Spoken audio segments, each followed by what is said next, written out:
Cameroun, l'Afrique en miniature.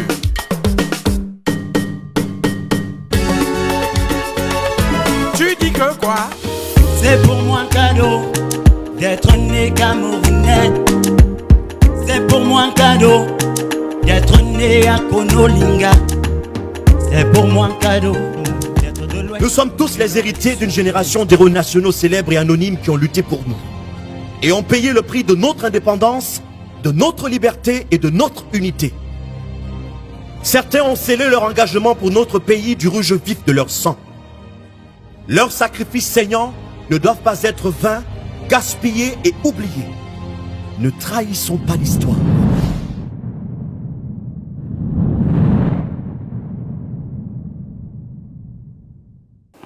Mesdames et messieurs, bonjour et bienvenue à la première édition de l'émission Un bout d'histoire dont le titre est De Gaulle, le héros français qui écrasa des millions d'Africains, le cas du Cameroun. Madame, mademoiselle, messieurs, chers internautes, bienvenue. Bienvenue à Un bout d'histoire. Un bout d'histoire, ce sera désormais notre rendez-vous avec vous pour revisiter, pour voir les figures, les moments, les événements, les personnages clés de notre histoire. Un bout d'histoire, ce ne sera pas l'histoire racontée par les vainqueurs. Ce ne sera pas l'histoire qui présente Oumniobé comme maquisard. Un bout d'histoire, ce sera notre histoire. Et comme le dit souvent madame, monsieur, un peuple qui s'amuse avec son histoire aura des histoires. Je m'appelle Ernesto Yéné.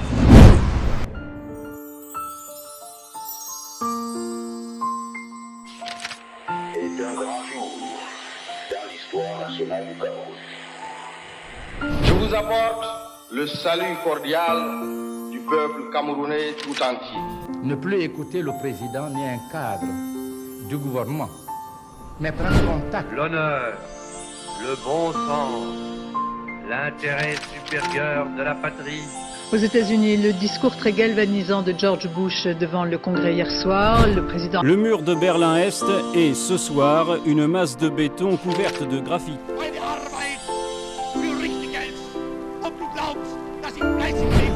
Pour la troisième journée consécutive, les frappes aériennes ont eu lieu dans la région de Jdabia, située à une centaine de kilomètres à l'ouest d'ici, de Benghazi. Muammar Kadhafi, ce combattant de Misrata, raconte comment il a capturé l'ex-dictateur. Mes chers amis, dimanche prochain, la France sera à la croisée des chemins. Your Majesties, Your Royal Highness, Excellencies, distinguished...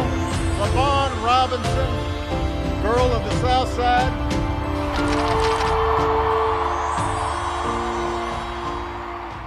Un bout d'histoire est une production de l'organisation Cameroun First Think Tank. Pour comprendre pourquoi le Cameroun était l'un des premiers pays de l'Afrique noire dite francophone à réclamer son indépendance à la France dès la fin de la Deuxième Guerre mondiale, il faut revenir au début de la Deuxième Guerre mondiale.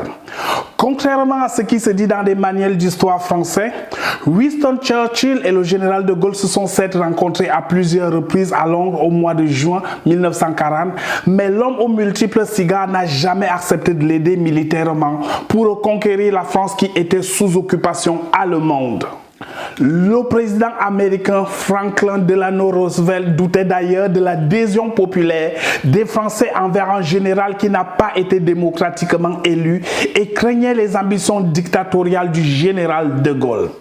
Lorsque le général de Gaulle comprendra que les États-Unis et l'Angleterre ne l'aideront pas à combattre militairement l'Allemagne nazie, il se tournera d'abord vers le Cameroun oriental. C'est-à-dire que le Cameroun est le premier pays à reconnaître la France libre et à accueillir le général de Gaulle. Les Camerounais ne se sont pas limités juste à reconnaître la France libre.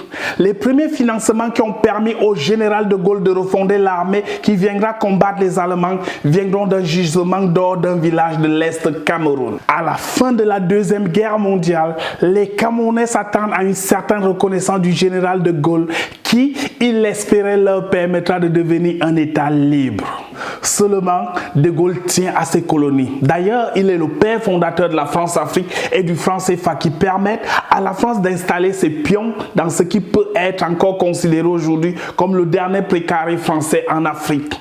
Le 24 juillet 2022, dans une tribune au Monde, un collectif de personnalités estime qu'il est grand temps que l'État français assume pleinement ses responsabilités dans la répression féroce des années 1950 et 1960 au Cameroun. Le collectif des partis politiques camerounais a appelé Emmanuel Macron à reconnaître les crimes de la France coloniale à quelques heures de la visite officielle au Cameroun du chef de l'État français qui devait rencontrer son homologue Paul Biya. Emmanuel Macron a été confronté au fantôme d'une guerre coloniale puis néocoloniale que la France a menée, censurée puis niée avec constance depuis 60 ans. Emmanuel Macron s'est dit prêt le 26 juillet 2022 à ouvrir les archives pour faire la lumière sur les actions de la France lors de la colonisation au Cameroun. Un geste qui s'inscrit dans la continuité d'une politique mémorielle nouvelle envers le continent africain. De Gaulle, le héros français qui écrasa des millions d'Africains, le cas du Cameroun. Un dossier qui révèle la face sombre de celui qui est considéré comme le libérateur de la France. C'est pourquoi ce que je souhaite, c'est que nous puissions avoir et lancer ensemble un travail conjoint d'historiens camerounais et français qui pourront ainsi avoir accès à la totalité de nos archives. Je prends ici l'engagement solennel d'ouvrir nos archives en totalité à ce groupe d'historiens conjoints qui nous permettront d'éclairer ce passé.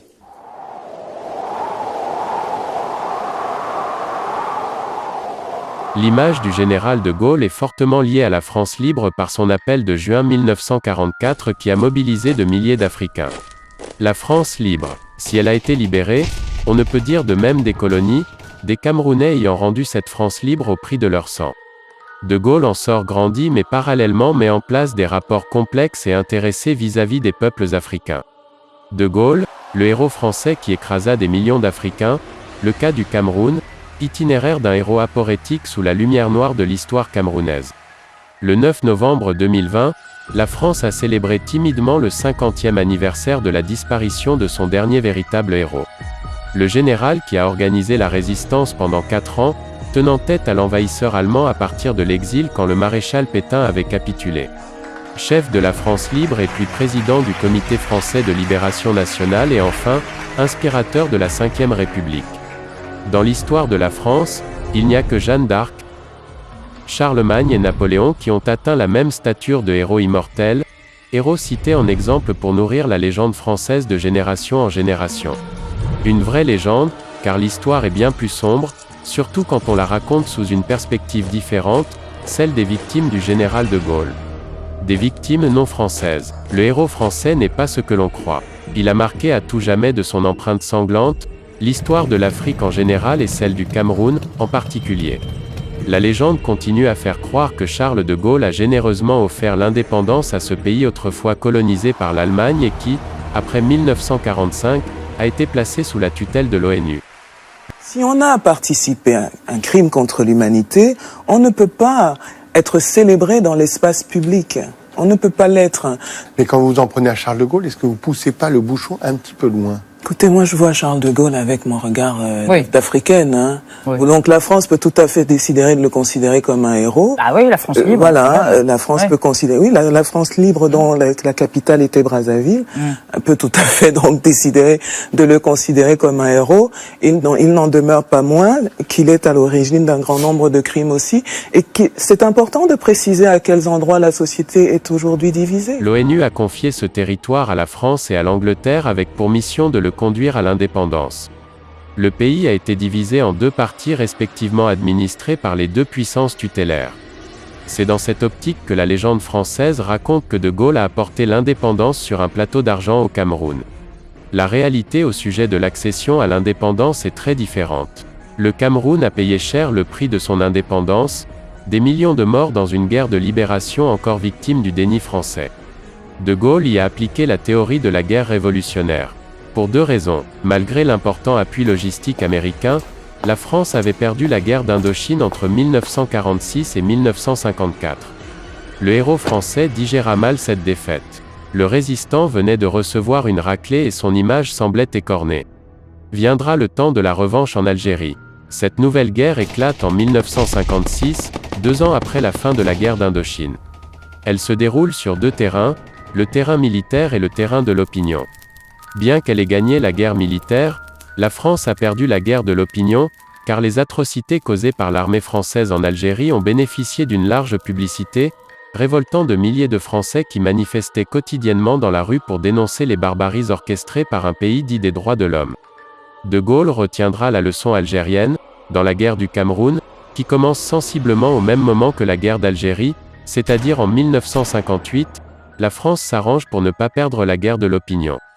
Pour cela, il faut donner un statut particulier à la guerre du Cameroun, celui d'une non-guerre, faire la guerre militaire en douce, mine de rien, la tenir à l'ombre des caméras, afin que le public n'en sache rien et ne s'émeuve pas. Cela réussira à merveille. Des millions de civils dans les régions de l'ouest et du littoral Cameroun seront gazés au napalm, une arme de guerre non conventionnelle utilisée là où l'opinion ne savait même pas que se déroulait la guerre. La guerre oppose les nationalistes du parti politique Union des populations du Cameroun à l'armée française qui sous-traite ses opérations aux parachutistes africains. À sa création en 1948, l'UPC revendique l'indépendance en usant de moyens non violents. Mais l'administration tutélaire française interdit le mouvement en 1955. Tous les excès sont autorisés dans cette guerre oubliée, les populations civiles sont arrêtées et soumises à des méthodes de tortures expérimentées en Indochine et en Algérie. Les parachutistes lâchent des substances prohibées, qui tuent des villages entiers, sous le fallacieux prétexte qu'ils abritent des terroristes.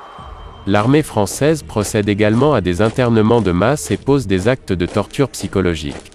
Le 2 mars 1960, sous la direction de l'armée française, les troupes camerounaises rasent le bourg de Yogandima, massacrant près de 8000 civils sans armes.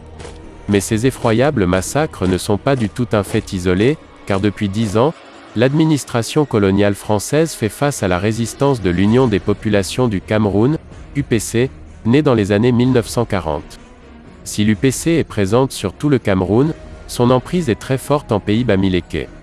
Ce qui est très marquant, c'est leur cohésion dans leur refus de se plier au quadrillage, à la discipline de la machinerie coloniale, aux travaux forcés. Ce peuple occupé fait preuve d'une formidable ingéniosité qui se traduit même dans le langage de résistance, où le signifiant sert ainsi à un sens second d'ordre politique. Charles de Gaulle dépêche alors 5 bataillons d'infanterie, commandés par le général Max Briand, vétéran des guerres d'Indochine et d'Algérie, surnommé le Viking, auquel se rajoute un escadron de blindés, ainsi qu'un escadron d'hélicoptères et de chasseurs bombardiers T-26. L'armée ne fait pas de quartier. Les cadavres sont exposés dans les villages, de même que les têtes des prisonniers qui ont été décapités. Entre février et mars 1960, 156 villages bamilékés sont incendiés et rasés. Un bilan méticuleux des destructions de biens publics sera opéré. 116 classes, 3 hôpitaux, 46 dispensaires, 12 stations agricoles, 40 ponts seront détruits. Personne n'a recensé les logements privés détruits ni les récoltes incendiées. Personne n'a pu dénombrer les centaines de milliers de civils qui ont été massacrés. Le Français Max Bardet, pilote de guerre au Cameroun entre 1962 et 1964, affirmera qu'un officiel français lui avait dit qu'il y aurait eu entre 300 et 400 000 Camerounais assassinés. Quelques exemples de torture. La balançoire, les patients, tous menottés les mains derrière le dos et entièrement nus, dans une pièce à peine éclairée, sont tout à tour attachés, la tête en bas, par les 2 gros orteils, avec des fils de fer qu'on serre avec des tenailles, et les cuisses largement écartées. On imprime alors un long mouvement de balançoire, sur une trajectoire de 8 à 10 mètres. À chaque bout, un policier ou un militaire, muni de la longue chicotte rigide d'1 mètre, frappe, d'abord les fesses, puis le ventre, visant spécialement les parties sexuelles, puis le visage, la bouche, les yeux. Le sang gicle jusque sur les murs et se répand de tous côtés. Si l'homme est évanoui, on le ranime avec un seau d'eau en plein visage. L'homme est mourant quand on le détache. Et l'on passe au suivant. Vers 3 heures du matin, un camion militaire emmène au cimetière les cadavres. Une équipe de prisonniers les enterre, nus et sanglants, dans un grand trou. Si un des malheureux respire encore, on l'enterre vivant. Les prisonniers, nus, sont enchaînés accroupis dans des bacs en ciment avec de l'eau glacée jusqu'aux narines, pendant des jours et des jours. Un système perfectionné de fils électriques permet de faire passer des décharges de courant dans l'eau des bacs. Un certain nombre de fois dans la nuit, un des geôliers, pour s'amuser, met le contact. On entend alors des hurlements de damnés, qui glacent de terreur les habitants loin à la ronde. Les malheureux, dans leur bac de ciment, deviennent fous. Les journalistes Manuel Domergue, Thomas Deltombe et l'historien Jacob Tatsita ont passé 5 ans de leur vie à enquêter sur la guerre du Cameroun et ont publié un premier livre en 2011, Cameroun, une guerre cachée à l'origine de la France-Afrique. Et un deuxième en 2016, La guerre du Cameroun, l'invention de la France-Afrique 1948 à 1971. Là, c'est un pilote d'hélicoptère qui a agi au Cameroun entre 1962 et 1964, qui s'appelle Max Bardet, qui vit encore dans le sud de la France, et qui a écrit un livre obscur dans les années 80, un livre qui est passé totalement inaperçu, mais qui a été redécouvert justement dans les années 90 par un certain nombre de gens. Et ce monsieur écrit, et là je le cite à nouveau parce que c'est important, en 2 ans, l'armée régulière, donc sa propre armée, l'armée régulière a pris le pays bamiléké du sud jusqu'au nord et l'a complètement ravagé. Ils ont massacré entre 300 000 et 400 000 bamilékés, un vrai génocide. Point. Ils ont pratiquement anéanti la race. Les villages avaient été rasés, un peu comme Attila, tu passes, tu ne laisses rien. Peu de Français sont intervenus directement, j'en ai connu 3 ou 4, c'est tout, la presse n'en a jamais parlé. Les auteurs ont rencontré le Français Max Bardet, pilote de guerre au Cameroun entre 1962 et 1964, l'auteur de Oka Cargo. Le livre raconte 20 années incandescentes d'aventure ou de guerre totale. Jacques Kago Lélé confirme le génocide des Bamilékés et avance un chiffre de plus de 800 000 morts.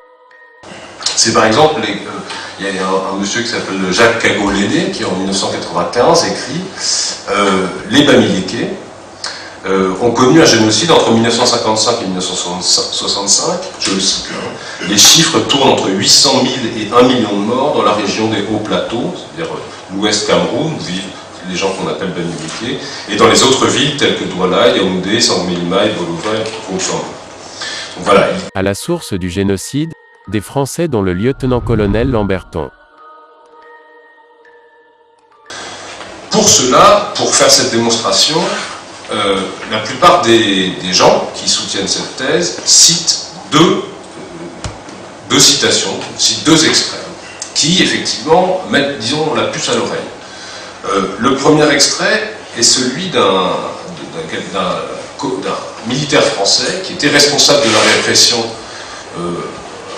pendant toute une période de la guerre au Cameroun, qui s'appelle le lieutenant-colonel Lamberton, et qui, en 1960, a écrit un rapport sur les Bamilékés au Cameroun, et il dit ceci, je le cite, ça mérite d'être cité: le Cameroun s'engage donc en 1960, mars 1960, dans la revue de défense nationale française, la revue des militaires français, 3 mois après l'indépendance du Cameroun, il écrit: le Cameroun s'engage sur les chemins de l'indépendance avec dans sa chaussure un caillou bien gênant. Ce caillou, c'est la présence d'une minorité ethnique, les Bamilékés, en proie à des convulsions dont l'origine ni les causes ne sont claires pour personne. Et il ajoute plus loin qu'un groupe de population nègre réunisse tant de facteurs de puissance et de cohésion n'est pas si banal en Afrique centrale. L'histoire obscure des Bamilékés n'aurait d'autre intérêt qu'anecdotique si elle ne montrait pas à quel point ce peuple est étranger au Cameroun. Mais quel rôle a joué Charles de Gaulle dans cette guerre, lui qui avait certainement beaucoup à faire en France? Que non, Charles de Gaulle tenait à l'Afrique et ne l'a jamais voulu libre. La preuve, sa colère en 1958 face au « non » de Sékou Touré en Guinée en dit long sur sa volonté de maintenir l'Afrique dans une vassalité inouïe et éternelle. Nous disons de façon publique que nous préférons la liberté dans la pauvreté à l'opulence dans l'esclavage. Charles de Gaulle s'est appuyé sur un ancien résistant, Jacques Foccart, son conseiller pour les affaires africaines et malgaches. Tous les soirs, Jacques Foccart lui rend compte de la gestion des affaires africaines. La cellule africaine de l'Élysée pilotera la guerre du Cameroun, en nommant successivement comme haut-commissaire français du Cameroun, Roland Pré, Pierre Mesmer, Jean Ramadier. L'un après l'autre, ceux-ci s'emploieront à liquider les nationalistes camerounais et à poser les conditions d'une indépendance piégée, voire biaisée. Le crime fondateur est notamment l'assassinat de Oum Niobé, le secrétaire général de l'UPC depuis 1949. Il est assassiné le 13 septembre 1958 par l'armée coloniale française, alors qu'il avait précédemment prononcé 2 discours anticolonialistes de légende à l'ONU, en décembre 1952 et en décembre 1953. L'UPC a demandé à intervenir sur 3 questions. La réunification immédiate du Cameroun, la constitution d'un conseil de gouvernement et d'une assemblée avec des pouvoirs législatifs, et enfin la fixation d'un délai pour le droit de l'indépendance au peuple camerounais. Telles sont, Monsieur le Président, les questions sur lesquelles le peuple de mon pays m'a mandaté pour venir ici. Je vous remercie, Monsieur le Président. Sa sépulture sera privée de dignité, sa dépouille traînée dans la boue, la tête coupée sera exhibée au carrefour et son cadavre sera enterré, condamné dans du béton armé. Oumniobé est abattu. Mon grand-père m'a raconté que lorsqu'on tue Oumniobé, son corps est traîné sur des kilomètres pour le défigurer. Il pleuvait ce samedi. Et donc ils l'ont traîné dans la boue, le visage défiguré, tuméfié, c'est à peine s'il est habillé. Il faut montrer que cet homme, il a été défait. Je pense qu'on voulait vraiment démontrer à ceux qui auraient l'idée de se rebeller, comment est-ce qu'ils allaient finir.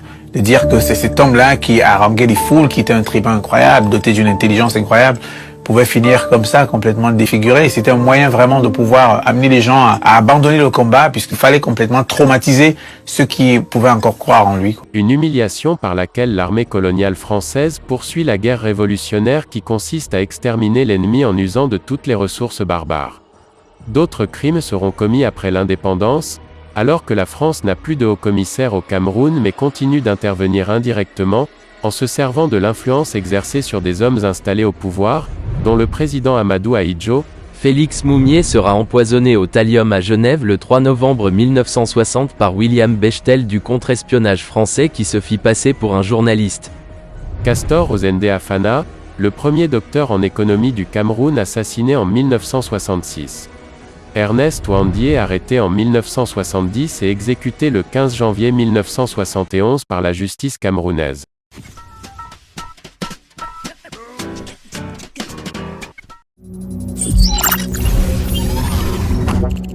Made in Cameroun.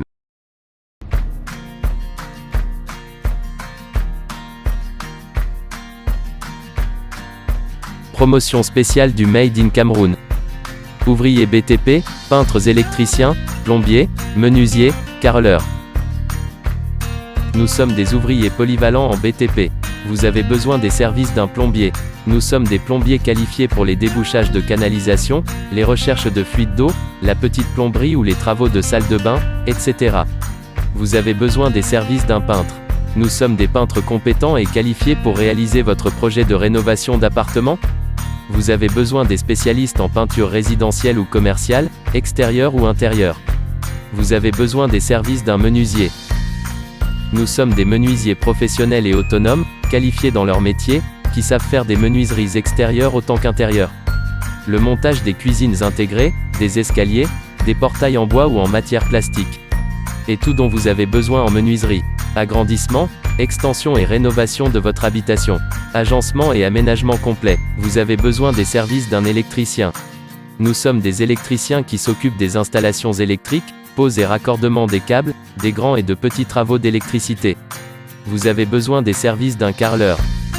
Nous sommes des carreleurs qualifiés, spécialistes de la pose de différents types de matériaux, aussi bien en extérieur qu'en intérieur, terrasses, salles de bain et autres espaces. Vous avez besoin d'un ouvrier pour creuser un puits, une tombe, un WC, etc. Vous voulez acheter ou louer un terrain titré, une maison, un appartement, une chambre ou un studio au Cameroun.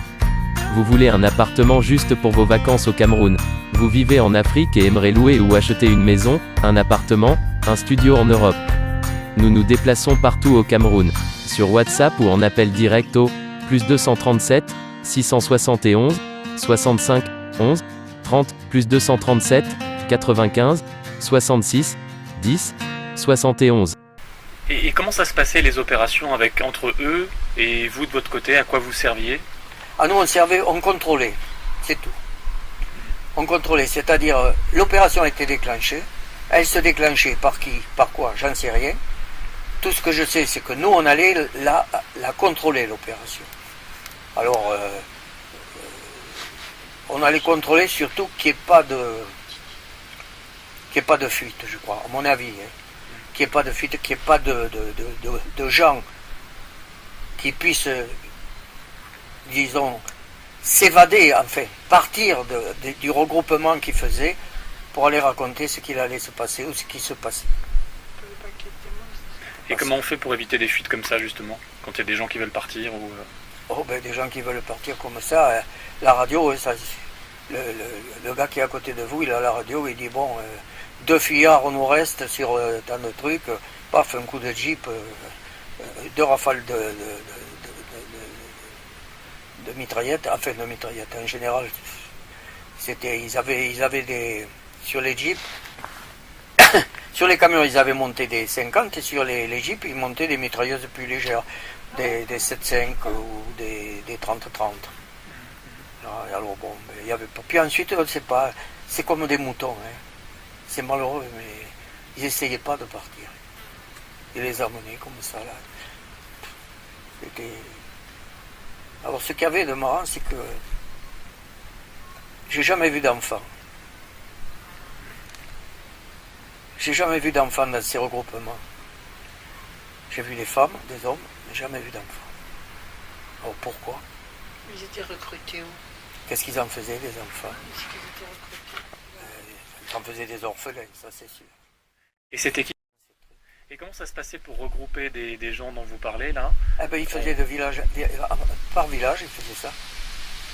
On ne devait pas beaucoup leur demander leur avis. Ça. On ne leur demandait pas leur avis. Hein. Oui, je pense. Ils arrivaient ou en camion ou à pied, ça dépend de la longueur qu'il y avait à marcher, mais surtout en camion. Et ils les chargeaient dans des camions, ils les amenaient, ils en ramassaient tant là, tant là, tant là, tant là. Peut-être parce que c'était des gens qui n'étaient pas conformes à l'idée, peut-être parce que c'était des gens qui essayaient de recommencer à semer la pagaille, et qu'ils ne voulaient pas, et ça a très bien marché d'ailleurs, parce que ça n'a pas duré longtemps. Et ils les regroupaient, ils s'en débarrassaient, et puis bon, mais après, là, c'était le bulldozer ou dans l'Oued. Dans l'Oued, c'est qu'ils les jetaient? Ils les jetaient avec les bennes, parce qu'ils les tuaient sur place, ils les baignaient dans les bennes, et puis après ils mettaient la benne sur le pont. Il y a des ponts sur le Noum, là. Le nom et le... Oh, je ne me rappelle pas les noms complètement. Tout ça, c'était... Il faudrait que tu saches. Moi, j'ai jamais assisté au... Comment ça s'appelle? Au bénage, à jeter les mecs dans l'Oued. J'ai vu les résultats, parce que les corps étaient littéralement déchiquetés, délavés. Il n'y avait que les ossements qui restaient.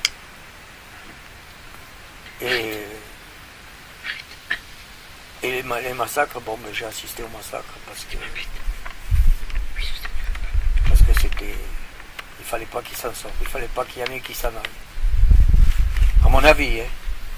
Parce que moi jamais dit, à moi, j'étais pas dans le secret des dieux. Hein. Mais qu'on vienne pas me dire à moi,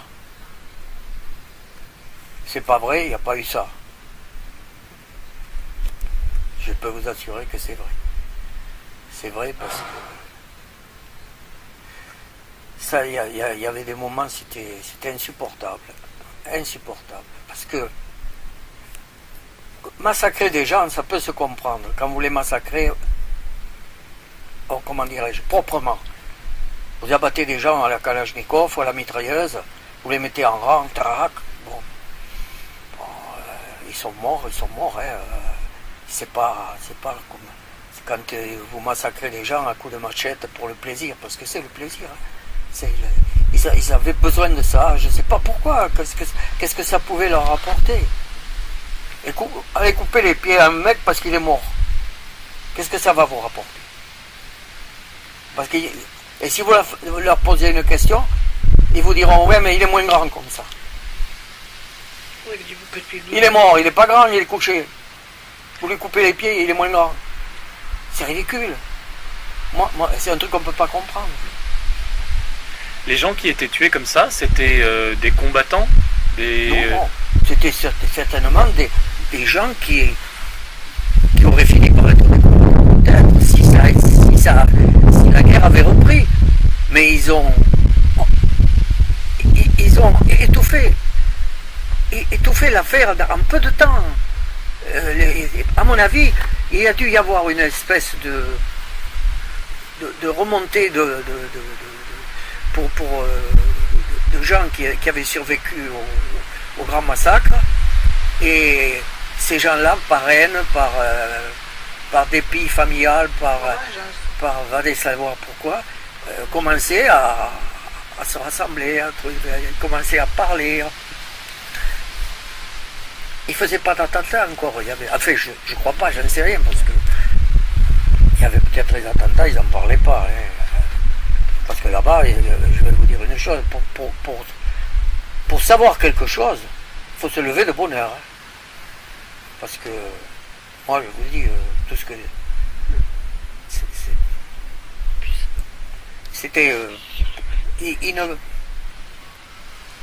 ce qu'il y a, c'est que c'était certainement des gens qui étaient triés. Ils ne prenaient pas un village. Ils prenaient des gens... Enfin, je crois que c'était dans un village, ou peut-être qu'ils les avaient coincés ailleurs, j'en sais rien. Mais il n'y avait pas d'enfants. Donc ça me laissait...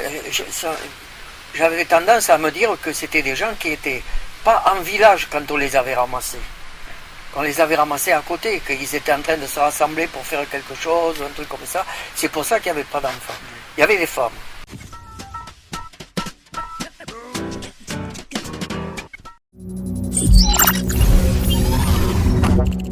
Made in Cameroon. Enyodi Media and Digital Advertising. Vous voulez créer un logo, des flyers, des affiches, des cartes de visite, une brochure. Vous voulez designer un t-shirt. Vous avez en projet la création et le design de votre page Facebook Pro, YouTube, Instagram avec animation 2D et 3D.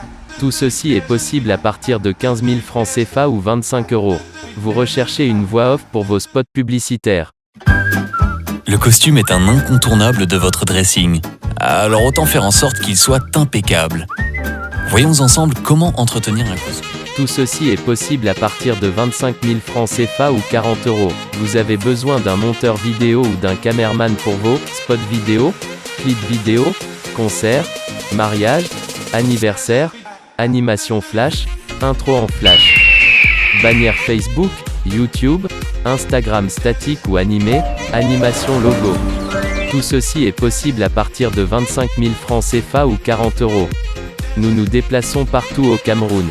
Il suffit de nous contacter sur WhatsApp ou en appel direct au +237 671 65 11 30 ou encore au +237 6 95 66 10 71. Au sujet de la guerre du Cameroun, Odile Tobner parle d'une censure obstinée et persistante.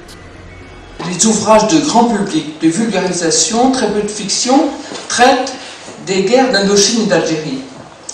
Mais par contre, c'est le blackout complet sur ce qui s'est passé à Madagascar en 1947 et surtout au Cameroun de 1955 à 1971. Pratiquement personne en France n'en a jamais entendu parler.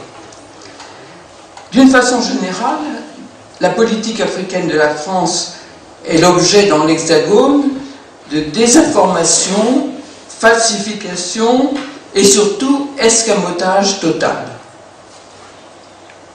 Le cas du Cameroun en est l'illustration patente. La guerre du Cameroun est un cas atypique. Le vainqueur ne tient pas à faire la propagande de sa victoire.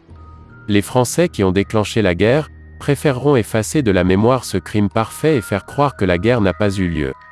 Le but n'était pas de faire savoir la victoire, mais de décapiter en catimini le leadership national et de vider l'indépendance de son contenu en nommant des hommes liges au pouvoir. C'est fait. Les Français imposent des accords de coopération léonins à leurs collaborateurs camerounais installés au pouvoir après les indépendances. D'une certaine façon, ils continuent à diriger le Cameroun, car ils ont éliminé tous ceux qui voulaient leur départ. L'écrivain sénégalais Boris Boubacar Diop va plus loin dans le travail de mémoire pour comparer le génocide camerounais au génocide rwandais et regrette le silence français, qui est une torture véritable à l'endroit des centaines de milliers de victimes. Le bourreau tue toujours 2 fois, et que la 2e fois, il tue par le silence. Et ça, je pense que c'était important pour la France, que l'on ne parle pas beaucoup de cette affaire. J'ai vu des films sur les maquis de l'UPC, etc., où on pose des questions à Mesmer notamment, et où il répond, pratiquement de haussement d'épaule, avec beaucoup de mépris. Ne parlez pas de ça, c'était rien. Et puis, on passe aux aveux très facilement. Oui, on reconnaît qu'on a bien tué, mouillé, so what? Et après... Le génocide des Arméniens a été perpétré il y a un siècle. La France, grande donneuse de leçons en matière de liberté et de droits de l'homme sur la scène internationale, exige de la Turquie de reconnaître ses torts dans ce génocide, alors qu'elle-même est incapable de reconnaître des millions de personnes qu'elle a assassinées en Afrique en général et au Cameroun en particulier, dans l'optique de continuer à voler les richesses qui permettent aujourd'hui aux racistes de se bomber le torse en soutenant que les Africains viennent polluer l'Europe. Le général de Gaulle est l'un des plus grands héros français, mais pour l'Afrique et plus particulièrement pour le Cameroun, le père fondateur de la France-Afrique est un criminel de guerre qui a créé une nouvelle forme de colonisation en assassinant tous les leaders africains qui voulaient l'indépendance de leur pays et en mettant au pouvoir des gouverneurs français à la peau marron. Un peu comme un boulanger grec emploierait des vendeuses noires pour inspirer confiance et établir une connexion émotionnelle avec ses clients. La politique française en Afrique francophone a pour corollaire la misère intellectuelle, l'exploitation des matières premières, les épidémies, le sous-développement, les coups d'État soutenus par la France et les présidents pères fondateurs tels qu'Houphouët-Boigny, Eyadema, Senghor, Bongo et compagnie. La plupart des pays africains ayant été colonisés par la France sont pauvres et en proie à des guerres civiles parce que le président fondateur ne veut pas céder le pouvoir après des dizaines d'années de règne. Il faut aussi noter que Paris a le toupet de continuer à organiser un sommet baptisé Sommet France-Afrique. C'est pendant ces sommets que Paris dicte à chacun de ses sous-préfets décroupis la direction à prendre pour maintenir l'Afrique dans la misère à travers le franc CFA. Il n'en est pas de même des pays du Maghreb et ceux ayant été colonisés par l'Angleterre. Ceux-ci sont relativement stables, riches et démocratiques. Ne dit-on pas que le diable se trouve dans les détails ? À tous ceux qui croient à cette fable de commission mixte mise sur pied par le président Macron, après des siècles d'esclavage et de domination, quand comprendrez-vous que lorsque la France joue aux échecs, elle a toujours 10 coups d'avance? Croyez-vous vraiment que la France va vous donner des informations qui vous donneront accès à la demande de milliers de milliards de dédommagements pour le crime de centaines de milliers de Camerounais, le nègre et l'émotion? Mesdames et messieurs, je vous remercie d'avoir pris de votre temps en nous écoutant. Merci de vous abonner sur nos pages Facebook et YouTube. Merci également de partager cette émission pour permettre au plus grand nombre d'y avoir accès. Made in Cameroon est produit par Cameroon First Think Tank. Cameroon First Think Tank est une organisation internationale non gouvernementale qui regroupe en son sein des experts en stratégie de développement afin d'influencer et de renseigner le peuple camerounais, les décideurs politiques et les organisations internationales sur les différentes stratégies visant le développement. On estime à presque 6 millions le nombre de Camerounais ou encore de personnes originaires du Cameroun vivant à l'étranger, soit 1/5 de la population camerounaise totale. La diaspora camerounaise est constituée d'écrivains, de footballeurs, de financiers, d'enseignants, d'astronautes, d'ingénieurs, de bassistes, de journalistes, de pilotes. Il n'est pas un seul secteur économique ou un seul couloir d'expression artistique où les Camerounais ne tiennent pas le haut du pavé. Nous mesurons donc l'importance numérique et qualitative des Camerounais qui vivent hors des frontières, ainsi que leur capacité à constituer un véritable levier du développement de notre pays, pour peu qu'ils se donnent la peine de s'organiser, de se structurer et de se poser en interlocuteur crédible. C'est le défi que nous nous sommes fixés. Fort de notre attachement à notre pays et motivés par l'ampleur des attentes de nos concitoyens. Cameroun First Think Tank est composé de volontaires apolitiques prêts à donner de leur temps et argent pour tendre la main à ceux qui sont dans le puits de l'abandon, de la pauvreté, de la malnutrition, de l'analphabétisme. Ceux qui subissent la désinformation, la mésinformation ont besoin de nous. Merci de nous contacter en vous abonnant sur nos 2 pages Facebook qui sont Cameroun First Think Tank et Cameroun First Television. Par courrier postal au Cameroun, nous écrire à la boîte postale 15 070 Yaoundé Cameroun. Par courrier postal en France, nous écrire au 59 rue de Pontieux, bureau 326, 75 008 Paris. Par message WhatsApp sur ce numéro de téléphone, plus 33 6 52 89 97 28.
Je vous apporte le salut cordial du peuple camerounais tout entier. Ne plus écouter le président ni un cadre du gouvernement, mais prendre contact. L'honneur, le bon sens, l'intérêt supérieur de la patrie. Aux États-Unis, le discours très galvanisant de George Bush devant le Congrès hier soir, le président... Le mur de Berlin-Est est, ce soir, une masse de béton couverte de graphite.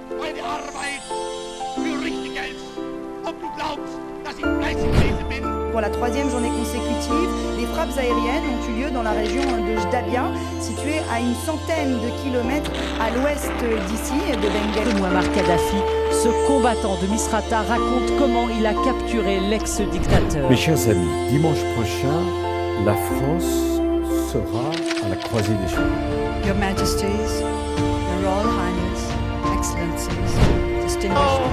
Lavon Robinson, girl of the South Side.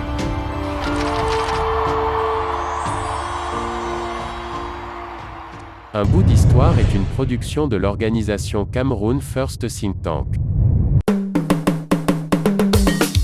Cameroun, l'Afrique en miniature.